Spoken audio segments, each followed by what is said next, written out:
മുത്തുകാരേ യശോദ മുത്തുകാരേ യശോദ മുങ്കിരി മുദ്യമൂടിടൂ മുങ്കിരി മുദ്യമൂടിടൂ വിധരാണി മഹിമല ദേവകി സുതോടൂ ദിദ്ധരാണി മഹിമല ദേവകി സുതോടൂ. മുത്തുകാരേ. എൻ്റെ പേര് ശ്രീരഞ്ജിനി. ഞാൻ കേരള ഗവൺമെൻറ്റിൻ്റെ വജ്ര ജൂബിലി ഫെലോഷിപ്പ് പദ്ധതി ഗുരുവായൂർ മുനിസിപ്പാലിറ്റിയുടെ സംഗീത അധ്യാപികയാണ്. മൃദുപാണി വനരുഹലോചനരാണി സുരുചിരവം വരവേണി സുരനുത കല്യാണി. ഈ പദ്ധതിയിൽ അപേക്ഷ സ്വീകരിച്ചു തുടങ്ങിയപ്പോൾ തന്നെ വ്യത്യസ്ത പ്രായത്തിലുള്ളവരാണ് കൂടുതലും വന്നിട്ടുള്ളത്, അപേക്ഷ കിട്ടി തുടങ്ങിയത്. അത് ഏത് തരത്തിലുള്ളവരായാലും അവരെ പഠിപ്പിക്കുക എന്നുള്ളത് നമ്മളെ ഉത്തരവാദിത്തമാണ്. അപ്പം അതുകൊണ്ട് തന്നെ എല്ലാവരെയും, ഒരാളെ പോലും മാറ്റി നിർത്താതെ എല്ലാവരെയും സ്വീകരിച്ചു നമ്മൾ ക്ലാസ് ആരംഭിച്ചു. ചെറുപ്പം തൊട്ടേ എനിക്ക് ക്ലാസിക്കൽ സോങ്ങിനോട് ഭയങ്കര ഇഷ്ടമാണ്. പക്ഷെ അന്നത്തെ സാഹചര്യത്തിൽ, അന്ന് ചെറുപ്പകാലത്തൊന്നും അങ്ങനെ പാട്ടൊന്നും പഠിക്കാനുള്ള സാഹചര്യം ഉണ്ടായില്ല. കല്യാണം കഴിച്ച് വന്നിട്ടും ഇത്രയും നാളായിട്ടും അതിനുള്ള സാഹചര്യം ഉണ്ടായില്ല. സ്കൂളിലൊക്കെ പഠിക്കുന്ന കാലത്തൊക്കെ നമ്മൾ റേഡിയോയിലൊക്കെ ഇങ്ങനെ പാട്ടുകൾ കേൾക്കുമ്പോൾ അതിങ്ങനെ വീട്ടിലുള്ളവർക്ക് ഇഷ്ടമില്ല. അപ്പോൾ ഞാൻ മെല്ലെ സൗണ്ടൊക്കെ കുറച്ച് അത് എൻ്റെ ചെവിടിനോട് ചേർത്ത് വെച്ചിട്ട് ഞാൻ കേൾക്കാറുണ്ട് ക്ലാസിക്കൽ സോങ്. അത്ര ഇഷ്ടമായിരുന്നു. ചെറുപ്പത്തിലൊക്കെ ഞാൻ പാട്ട് എഴുതാനായിട്ട് എനിക്കൊരു ബുക്ക് ഉണ്ടായിരുന്നു. അതിൽ ഞാൻ ഓരോ സിനിമാ പാട്ടും ഇങ്ങനെ എഴുതി വെച്ചിട്ട് അതൊക്കെ ഫുള്ള് പാടി സ്വന്തം വീട്ടിലിരുന്ന് തന്നെ ഞാൻ പാടുമായിരുന്നു. പിന്നെ മക്കളെ ഞാൻ അതിൻ്റെ ഒരു സന്തോഷത്തിന് വേണ്ടിയിട്ടാണ് മക്കളെ ഞാൻ സംഗീതം പഠിപ്പിച്ചത്. അവരൊക്കെ പിന്നെ പഠിപ്പായതോട് കൂടിയിട്ട് അവരൊക്കെ പഠിപ്പ് നിർത്തി. പക്ഷെ ആ ബുക്ക് ഞാൻ സൂക്ഷിച്ച്, അവരുടെ ബുക്ക് ഞാൻ സൂക്ഷിച്ച് ഇടയ്ക്ക് അത് പാടുമായിരുന്നു ഇടയ്ക്ക് എടുത്തിട്ട്. പിന്നെ അതിൻ്റെ ഒരു തുടർച്ച എന്നുള്ള നിലയ്ക്ക് ഞാനിവിടെ വന്നിട്ട്, അതുകൊണ്ടാണ് ഞാൻ ഇവിടേക്ക് വരാൻ കൂടുതലായിട്ട് എനിക്ക് സംഗീതം പഠിക്കണം, അതിനോടൊരിഷ്ടം എനിക്ക് തോന്നിയിട്ടാണ് ഞാൻ ഇങ്ങോട്ട് പഠിക്കാൻ വന്നത് തന്നെ. നമ്മൾ ക്ലാസ് തുടങ്ങിയ സമയത്ത് വന്നിട്ടുള്ളവരിൽ ഒട്ടുമിക്ക പേരും മുന്നേ പഠിക്കാത്തവരും അല്ലെങ്കിൽ കർണാടക സംഗീതം എന്താണെന്ന് അറിയാത്തവരുമായിരുന്നു കൂടുതലുണ്ടായിരുന്നത്. അതും വ്യത്യസ്ത പ്രായത്തിലുള്ളവർ. അപ്പോൾ ചിലവർ സിനിമാ പാട്ടിനോടുള്ളൊരു ഇഷ്ടം അല്ലെങ്കിൽ പാടാനുള്ള ഒരു കഴിവ്, അവർക്ക് പലരിലും കഴിവുണ്ട്, പക്ഷേ അവർക്കത് എങ്ങനെയാണ്, ഇതിൻ്റെ ശാസ്ത്രീയ വശങ്ങൾ എന്താണെന്നും അറിയാത്തവരായിരുന്നു ഒട്ടുമിക്ക പേരും. ഞാൻ ആദ്യമൊന്നും പാട്ട് പഠിച്ചിട്ടില്ല. സരിഗമ സപ്തസ്വരങ്ങൾ പോലും ഇവിടെ വന്നിട്ടാണ് പഠിച്ചു തുടങ്ങിയത്. അപ്പോൾ ഇപ്പോൾ വലിയ കുഴപ്പമില്ല. അപ്പോൾ അതുകൊണ്ട് തന്നെ ഏത് പ്രായം ഒരു പ്രശ്നമല്ല ആർക്കും. ഏത് പ്രായത്തിലും പാട്ട് പഠിക്കാമെന്നുള്ളതാണ് എനിക്ക് തോന്നിയത്. അപ്പോൾ ഏജ് വെറും ഒരു നമ്പർ മാത്രമാണ്. പാടുക എന്നുള്ളതിലുപരി പഠിക്കുന്നത് കൊണ്ട് നമ്മൾ അതിൻ്റെ ശരി എന്താ തെറ്റെന്താന്ന് മനസ്സിലാക്കുക, അതൊക്കെയാണ് അവരിലേക്ക് എത്തിക്കാൻ ഞാൻ കൂടുതലായിട്ട് ശ്രമിച്ചത്. അത് പഠിക്കുന്നതുകൊണ്ടുള്ള ലക്ഷ്യം എന്താ, നമ്മളൊരു പാട്ട് കേട്ട് പഠിക്കുന്നതും പഠിച്ച് പാടുന്നതും തമ്മിലുള്ള വ്യത്യാസം എന്താന്നുള്ളതൊക്കെ പഠിപ്പിക്കുക എന്നുള്ളതായിരുന്നു ഉദ്ദേശം. നമുക്ക് ആദ്യമൊക്കെ നമ്മൾ ഫ്രണ്ട്സുമാരിങ്ങനെ പാട്ട് പാടാൻ പറയുമ്പോഴും നമ്മുടെ സ്വരം നല്ലതാണോ എന്ന് പറഞ്ഞാൽ നമ്മൾ പിൻവലിയായിരുന്നു. പക്ഷെ ഇവിടെ വന്നതിന് ശേഷം നമ്മുടെ മനസ്സിൽ കോൺഫിഡൻസ് അങ്ങോട്ട് കൂടി വന്നു. നമുക്ക് ഏതും പാടാം, എത്ര കട്ടിയുള്ള പാട്ടും പാടാമെന്നുള്ളൊരു ഇതിലേക്കായി.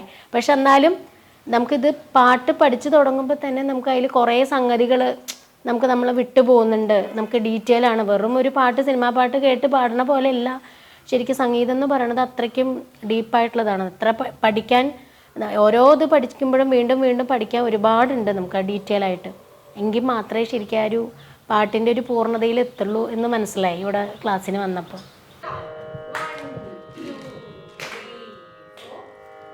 ജനനി ജനനി ജനനി ജനനി ജനനി ജനനി ജഗകാരണി പൂരണി നാരണിയേ ജനനി ജനനി ജനനി ജഗകാരണി പൂരണി നാരണിയേ ജനനി ജനനി ജനനി. നമ്മൾ പഠിപ്പിച്ച് വന്ന ശൈലി എന്ന് പറയുന്നത് എല്ലാവർക്കും മനസ്സിലാവണം. അതായത് ഒരു കാര്യം 1 2 തവണ പറഞ്ഞു കഴിഞ്ഞാലും അവർക്ക് സംശയങ്ങളാണ്. ഇതെന്താ, അല്ലെങ്കിൽ ശ്രുതി എന്താ, താളം എന്താ, ഇതെല്ലാം ഒരുമിച്ചാണോ ചെയ്യേണ്ടത്, അതൊക്കെ ഭയങ്കര സംശയമായിരുന്നു. അപ്പോൾ ഇത് ഓരോന്നും പലരെയും കുട്ടികളൊക്കെ ഒരുപക്ഷെ കേട്ട് കഴിഞ്ഞാൽ അത് തിരിച്ച് അതുപോലെ ചെയ്തു തരിക എന്നുള്ളതാണ് അവരുടെ ഒരു രീതി അധികം ഉണ്ടായിരുന്നത്. നേരെ മറിച്ച് പ്രായമായിട്ടുള്ളവരാണെങ്കിൽ അവർക്ക് സംശയം എന്താ പറയുക ക്ലിയർ ചെയ്യാൻ പറ്റാൻ കുറച്ച് ബുദ്ധിമുട്ടായിരുന്നു. അപ്പോൾ തുടർച്ചയായി ചെയ്തുകൊണ്ടേ ഇരിക്കുക, അതായിരുന്നു അവരിൽ ഞാൻ ചെയ്തുകൊണ്ടിരുന്നത്. അതായത് ഒരേ കാര്യം തന്നെ ഒരാഴ്ച അല്ലെങ്കിൽ ഒരു മാസം തുടർച്ചയായി ചെയ്തുകൊണ്ടിരിക്കുമ്പോൾ നമ്മുടെ മനസ്സിൽ അത് പതിയുന്ന പോലെ താളം അടിക്കുകയാണെങ്കിൽ താളം എല്ലാ ദിവസവും താളം അടിച്ചുകൊണ്ടേയിരിക്കുക, അല്ലെങ്കിൽ ശ്രുതി എപ്പോഴും കേട്ടോണ്ടിരിക്കുക. പലർക്കും ശ്രുതി എന്താ, ഇത് എന്തിനാ ശ്രുതി വെക്കുന്നത് അതുപോലും അറിയാത്തവരായിരുന്നു കൂടുതലുണ്ടായിരുന്നത്. അതിന് അറിയാത്തതെന്ന് വെച്ച് കഴിഞ്ഞാൽ അത് എന്തിനു വേണ്ടി, അല്ലെങ്കിൽ അതൊരു ചോദ്യമായിട്ട് മനസ്സിലിരിക്കുന്നവരായിരുന്നു പലരും. അപ്പോൾ പക്ഷെ ആ പഠിപ്പിച്ച് വന്ന ആ രീതി അവർ മനസ്സിലാക്കി കഴിഞ്ഞപ്പോൾ കുറച്ചുകൂടി എല്ലാവർക്കും ഇത് കാര്യങ്ങൾ മനസ്സിലായി തുടങ്ങി. അല്ലെങ്കിൽ പഠിക്കുന്നത് എന്തിനാ, അല്ലെങ്കിൽ വെറുതെ കേട്ട് പഠിച്ചത് കൊണ്ടായില്ല, അല്ലെങ്കിൽ കുറച്ചുകൂടെ നമ്മൾ പാട്ട് പഠിച്ച് ശ്രുതി മനസ്സിലാക്കി താളം മനസ്സിലാക്കി പാടിക്കഴിയുമ്പോൾ ഞാൻ എത്രത്തോളം മാറ്റം വന്നു എന്നുള്ളത് അവർ തന്നെ സ്വയം മാറ്റങ്ങൾ പറയാറുണ്ട്. അതായത് ഇതുവരെ ഒരു സ്റ്റേജിലോ അല്ലെങ്കിൽ അങ്ങനെ ഒരു പാടാൻ സാധിക്കാത്തവർ, അവർക്ക് ഈ പഠിച്ചതുകൊണ്ട് കുറച്ചുകൂടി കോൺഫിഡൻ്റ് കിട്ടി, സ്റ്റേജിൽ പോയി പാടി അതിൻ്റെ വീഡിയോ അയച്ചു തരുന്നു, അതിൽ സന്തോഷം പങ്കുവയ്ക്കുന്നു. പിന്നെ ടീച്ചറുടെ ക്ലാസ് എന്ന് പറഞ്ഞാൽ അത് നല്ലൊരു ക്ലാസ്സാണ് കേട്ടോ. ഇപ്പം നമ്മൾ റിയാലിറ്റി ഷോയിലൊക്കെ കുട്ടികൾ പാടുന്നതാണ്, എന്ത് രസമായിട്ട് അവർ പാടുക.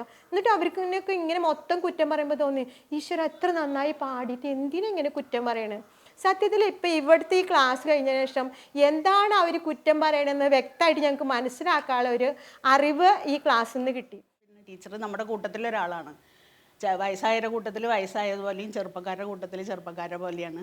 പിന്നെ പഠിപ്പിക്കുന്ന കാര്യം പഠിപ്പിച്ച കുറേ ആൾക്കാർ മുടങ്ങുന്ന ആൾക്കാരൊക്കെ ഉണ്ട്. അപ്പോൾ അവർക്ക് വേണ്ടിയിട്ട് വീണ്ടും വീണ്ടും വീണ്ടും ടീച്ചർ ക്ലാസ്സുകൾ എടുക്കുന്നുണ്ട്. അതുകൊണ്ട് മുന്നോട്ട് പോകാനൊക്കെ ബുദ്ധിമുട്ട്, ഇങ്ങനെ ഇടയ്ക്കിടയ്ക്ക് ഇങ്ങനെ കംപ്ലൈൻറ്റ് പറയും, എനിക്കിത് ക്ലാസ് മുന്നോട്ട് പോകുന്നില്ല, നിങ്ങളാരും വരുന്നില്ല എന്നൊക്കെ. പക്ഷേ നല്ല സഹകരണം ഉണ്ട്, അങ്ങനെ വളരെ നന്നായിട്ട് പോകുന്നുണ്ട്. ഞാൻ ചെയ്യുന്നത് എങ്ങനെയാണെന്ന് വെച്ച് കഴിഞ്ഞാൽ അവരെ പറഞ്ഞുകൊണ്ടേയിരിക്കും തുടർച്ചയായി. ഇപ്പോൾ ഇന്ന് ഒരു പാഠം ഇന്ന് പഠിപ്പിച്ചു, അടുത്ത ദിവസം അതിന്ന് തന്നെ തുടങ്ങും, അടുത്ത ദിവസം അതിൻ്റെ കൂടെ പുതിയത് ആഡ് ചെയ്ത് ചെറുതായിട്ട് കൊണ്ടുവന്നു. കാരണം ഒരുമിച്ച് വലിയ രീതിയിൽ പറഞ്ഞു കൊടുത്തു കഴിഞ്ഞാൽ അത് ഓർത്തിരുന്ന് പഠിക്കാനുള്ളൊരു, കാരണം അവരത് മനസ്സിലാക്കിയെടുക്കാനുള്ള ഒരു സമയം. കാരണം നമുക്ക് ഈ പദ്ധതി എന്ന് പറയുന്നത് 2 വർഷമേ ഉള്ളൂ. ഈ 2 വർഷം കൊണ്ട് ഇത്രയും കാര്യങ്ങൾ പഠിപ്പിച്ചെടുക്കുക എന്ന് പറയുന്നത് ഒരിക്കലും പഠനത്തിനെ കാലാവധി വെച്ച് നമുക്ക് അളക്കാൻ പറ്റില്ലല്ലോ.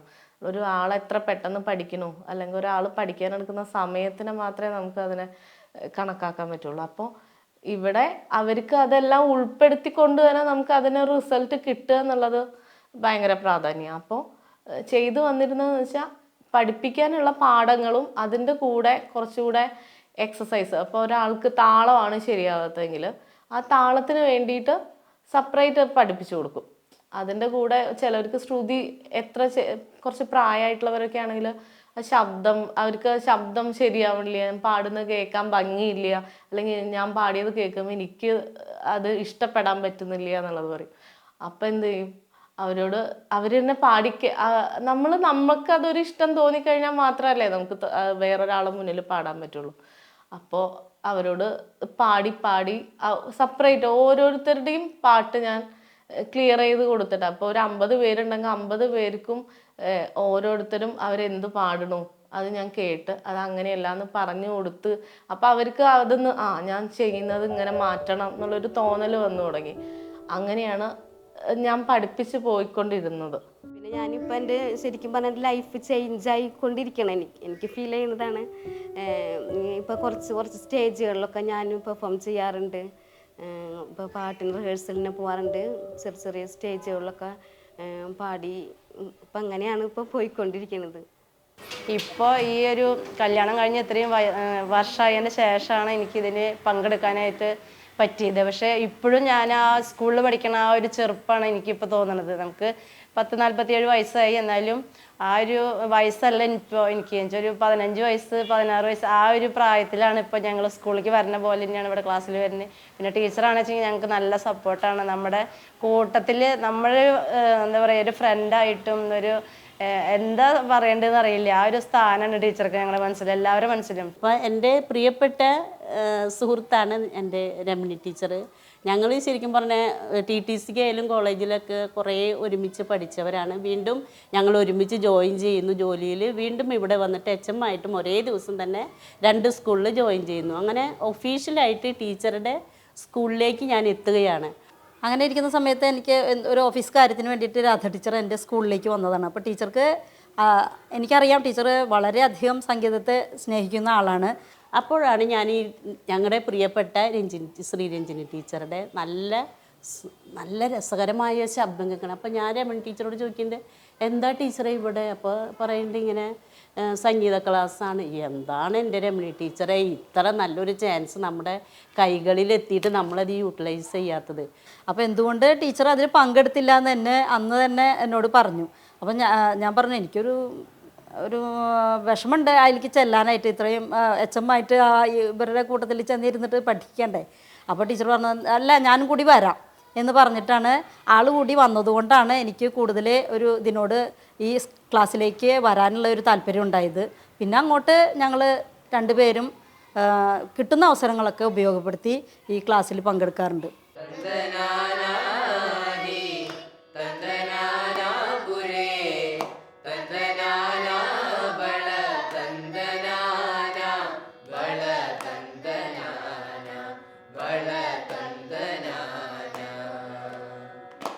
പാട്ട് പഠിച്ചിട്ടുണ്ട്. അതിനുശേഷം പിന്നെ കൊറോണ വന്നപ്പോൾ ഞങ്ങൾ നിർത്തേണ്ടി വന്നു. അപ്പോൾ ഒരു ഫ്രണ്ട് വഴിയാണ് ഞങ്ങൾ അറിയുന്നത് ഇവിടെ പാട്ട് പഠിപ്പിക്കുന്നതൊക്കെ.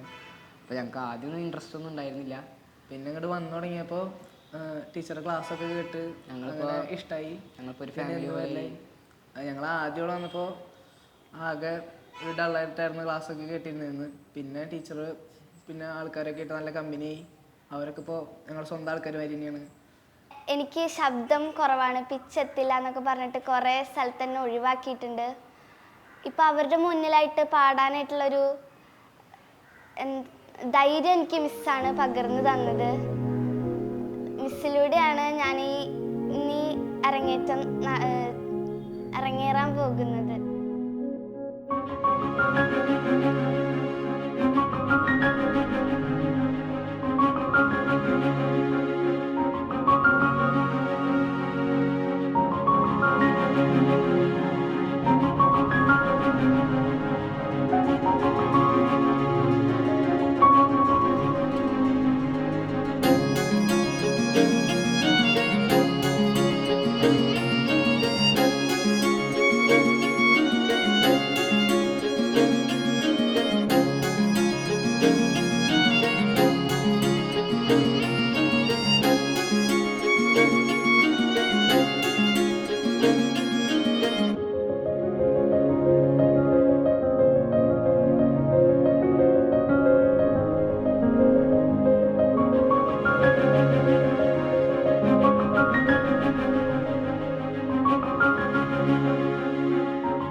బ్రాహ్మణుడు మెట్టు భూమి ఒకటే చండాలడుండేడి సరి భూమి ఒకటే ఈ సరి భూమి ఒకటే ఈ సరి భూమి ఒకటే తందనానాహి తందనానా మురే తందనానా బళ తందనానా బళ తందనానా బళ കർണാടക സംഗീതം എന്ന് പറയുന്ന ഒരു സംഗതി അത്രയും പാഷനേറ്റ് ആയിട്ട് നിന്നാൽ മാത്രമാണ് പഠിപ്പിക്കാനും പഠിച്ചെടുക്കാനും പറ്റുള്ളൂ. പക്ഷേ അത് മനോഹരമായിട്ട് അത് പഠിപ്പിക്കുകയും ആളുകൾ അതിൻ്റെ മുകളിൽ പഠിക്കുകയും അവരത് അരങ്ങേറ്റത്തിലേക്ക് എത്തിക്കുകയും ചെയ്തു എന്നുള്ളത് വളരെ വളരെ സന്തോഷം നൽകുന്ന ഒരു കാര്യമാണ്. നമുക്ക് ഈ 2 വർഷക്കാലത്തിനകത്ത് ആഴ്ചയിൽ ഒരു ക്ലാസ് എന്നുള്ള രീതിയിൽ നമ്മളത് കണക്കാക്കുമ്പോൾ ടോട്ടലായിട്ട് കണക്കാക്കിയപ്പോലും വളരെ ചെറിയ ഒരു ക്ലാസ്സേ അതിനകത്ത് വരുള്ളൂ.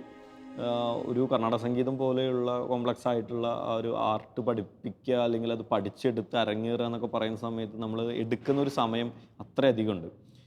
ഈ ചുരുങ്ങിയ സമയത്തിനകത്ത് ഇത് സാധ്യമാക്കണമെങ്കിൽ ഉറപ്പായിട്ടും ആ അധ്യാപിക എടുത്തിട്ടുള്ള എഫർട്ട് എത്രയായിരിക്കുമെന്ന് നമുക്ക് മനസ്സിലാക്കാൻ പറ്റും. അതിൻ്റെ ഒരു വലിയ സന്തോഷം ഇന്നലെ അവിടെ മുഴുവൻ ഉണ്ടായിരുന്നു. പഠിച്ച് അരങ്ങേറിയ കുട്ടികളിൽ നിന്നുണ്ടായിരുന്നു, എല്ലാ പഠിതാക്കളിൽ നിന്നുണ്ടായിരുന്നു, പഠിപ്പിച്ച അധ്യാപികയിൽ നിന്നുണ്ടായിരുന്നു. ഒരു കോർഡിനേറ്റർ എന്നുള്ള രീതിയിൽ ആ ഒരു അന്തരീക്ഷത്തിൽ നിൽക്കാൻ പറ്റിയത് തന്നെ വളരെയധികം സന്തോഷം ഉണ്ടാക്കിയ കാര്യമാണ്. പദ്ധതി മനോഹരമായിട്ട് മുന്നോട്ട് പോകുന്നത് ഇത്തരത്തിലുള്ള ഒരുപാട് ആർട്ടിസ്റ്റുകൾ കൂടി ഉള്ളതുകൊണ്ടാണ്. ഇത് സമൂഹത്തിലേക്ക് എല്ലാ തുറയിലുമുള്ള ആളുകൾക്ക്, എല്ലാ പ്രായത്തിലുള്ള ആളുകൾക്ക് ഇത് പഠിച്ചെടുക്കാനും അവർ ഒരു കാലഘട്ടത്തിൽ അവർ ആഗ്രഹിച്ചിരുന്ന ഒരു കാര്യം സഫലമാക്കാനും ഒക്കെ നമ്മൾ വഴി സാധിക്കുന്നു എന്നുള്ളത് വലിയ ചാരിതാർത്ഥ്യമുണ്ട്.